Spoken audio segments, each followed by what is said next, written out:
Bien, bonjour à tous. Ce tutoriel est dédié à lever quelques difficultés qui m'ont été rapportées à réaliser en fait le tuto se reportant à l'utilisation de la représentation schématique à partir de SolidWorks en vue de faire une étude cinématique et dynamique. Ce tutoriel est le premier tutoriel, pardon, et donc vous pouvez le voir sur le site qui s'appelle unsite.website en allant dans la partie tutoriel dessin 3D SolidWorks. Et enfin ici donc dans la partie SolidWorks cinématique et dynamique à partir d'une représentation schématique, le tutoriel est ici. Donc le principe en fait évoqué dans la vidéo précédente était tout simplement d'avoir un bâti fixe 0, un L est fixé en A et une partie 2 fixée en B. L'idée était de faire tourner la partie 1 à une certaine vitesse, donc une vitesse point A qui appartient à la barre 1 par rapport à 0, et puis ici mettre un second moteur, le faire tourner dans l'autre sens, permettant simplement de faire tourner la partie 2 autour de la partie 1. Donc quand ça fonctionne bien, ça donne ceci, donc une cinématique avec la trajectoire en noir, le vecteur vitesse en vert et l'accélération en rouge. Et quand ça se passe beaucoup moins bien, ça donne ça, avec tout simplement un message, une boîte de dialogue qui s'ouvre tout simplement indiquant que le solver n'arrive pas à résoudre le mouvement.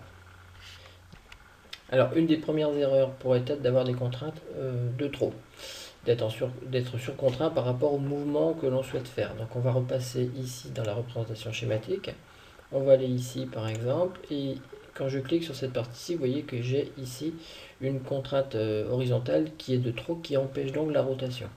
Donc on va aller dessus simplement et on va la supprimer. Et je vais quitter. Alors ensuite, pour commencer, ce qui peut être intéressant, c'est qu'on a deux moteurs. Donc l'idée, ça serait peut-être de désactiver tout simplement un des moteurs, de relancer le calcul de simulation et voir si ça fonctionne. Donc déjà, dans un premier temps, ça fonctionne. On va laisser terminer. On va réactiver ce moteur et désactiver le suivant. Et regardez également si ça fonctionne.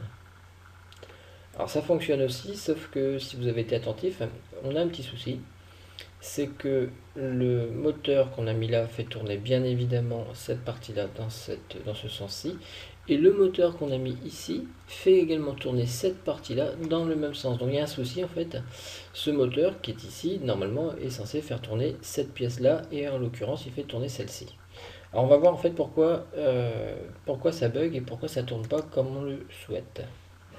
Donc je réactive évidemment le moteur 1 et 2. Alors le problème ici peut être résumé de la manière suivante. Donc on a un moteur en A qui fait tourner la pièce 1 autour de la pièce 0. Pas de souci. Et ce qu'on voulait, c'était un moteur en B qui fait tourner la pièce 2 comme ceci autour par rapport en rotation par rapport au point B. Par contre, ce que l'on peut avoir, c'est ceci. C'est-à-dire que la pièce 2 est passée derrière la pièce 1. Comme on est en représentation schématique, c'est pas tout à fait possible. Sauf que quand on va faire le point d'accrochage du moteur, c'est ce qui vraiment peut se passer. Donc auquel cas, si on vient accrocher le moteur en B et qu'on lui demande de tourner à une certaine vitesse, il va vouloir faire tourner le point B qui appartient à la pièce 1 par rapport à 0. Et là, on a un souci, effectivement. Donc ça va se mettre à tourner, mais c'est pas la pièce 2 qui tourne. Nous, ce que l'on veut, c'est ceci, c'est-à-dire la pièce 2 devant la pièce 1. Alors on va voir tout de suite sur SolidWorks comment arriver à nos fins. Alors quand on est sur SolidWorks, alors ce qu'on va faire, on va aller sur le... Alors moi, évidemment, je sais où est le problème. Ici, il n'y a pas de problème sur ce moteur. Par contre, on a un problème ici. Je vais faire un clic droit, éditer la fonction. Et ici, on voit tout simplement que l'emplacement du moteur est sur le point 5 qui appartient au bloc 3.1. Alors on va faire en fait ici un clic droit, sélectionner autre. Et là, vous avez la possibilité de toutes les entités que le point peut sélectionner. Donc on peut sélectionner le point 5 qui appartient au bloc 3.1 qui est ici.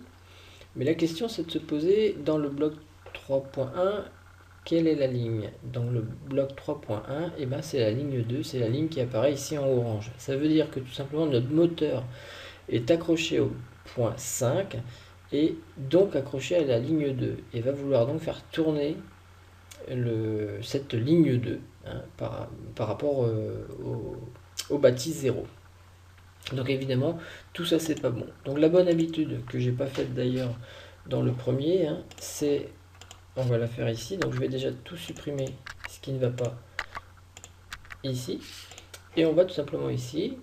Donc je me positionne pardon, sur l'emplacement du moteur. Ici je fais clic droit, sélectionner autre. Et puis je sais que c'est la ligne 1 maintenant que je vais faire tourner, qui est dans le bloc 4.1. Donc je vais chercher un point tout simplement qui appartient au bloc 4.1. Alors ici il y a 3 points, pourquoi je ne sais pas. Ça marcherait avec les 3, peu importe. On va prendre celui-ci. Donc là je m'apprête tout simplement à faire tourner le point 3 qui appartient au bloc 4.1. Donc à faire tourner cette pièce là. Ici donc c'est le sens de direction. Et puis une bonne habitude à prendre, c'est que quand on fait de la cinématique, on indique toujours, comme ceci par exemple, que ici j'ai une vitesse de rotation au point B, le point B appartenant à la pièce 2, et je veux la faire tourner par rapport à la pièce 1. Donc c'est important de préciser ça également dans SolidWorks, parce que si je ne remplis rien ici, il va tourner par rapport au bâti 0. Et nous, c'est pas le cas.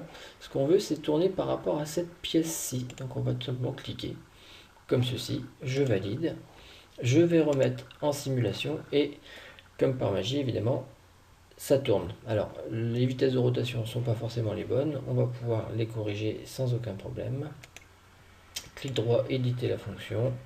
On va mettre, allez, 30 tours peut-être par minute. Alors attention, hein, dans le premier tuto, j'avais pas spécifié ici que je voulais que mon moteur tourne par rapport à cette pièce. Ça veut dire que dans le premier tuto, le moteur ici tourne à une vitesse de 20 tours par minute, mais par rapport au référentiel, enfin par rapport très exactement d'ailleurs au point d'origine qui est ici, hein, en orange.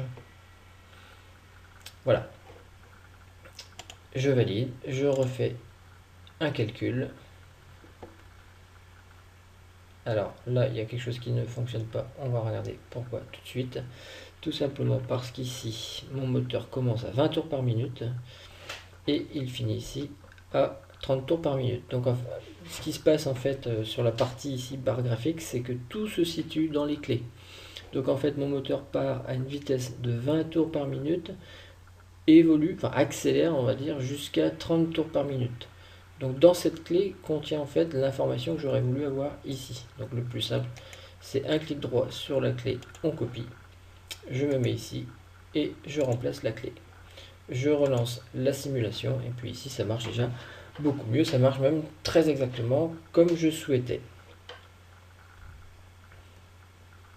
Voilà.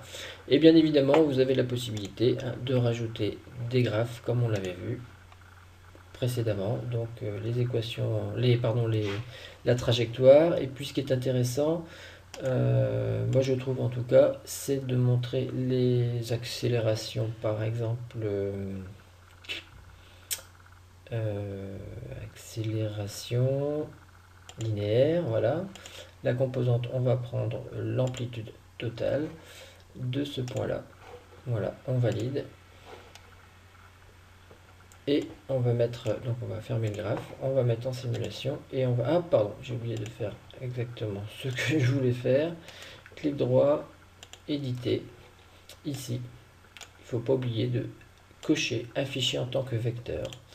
Et auquel cas cette fois-ci, on va avoir quelque chose d'assez intéressant qui nous montre l'accélération du point, tout simplement. Voilà, alors ce qui nous manque évidemment, c'est la trajectoire, hein. Ça serait quand même plus sympa d'avoir la trajectoire quand on fait ceci. Donc je veux la trajectoire de quel point? De ce point, je valide. Et cette fois-ci, effectivement, on a bien une accélération qui est centripète. Voilà, et puis on peut faire pareil pour la vitesse linéaire, etc. Voilà, c'en est terminé pour ce tutoriel qui, j'espère, va lever quelques lièvres par rapport au premier tutoriel présenté.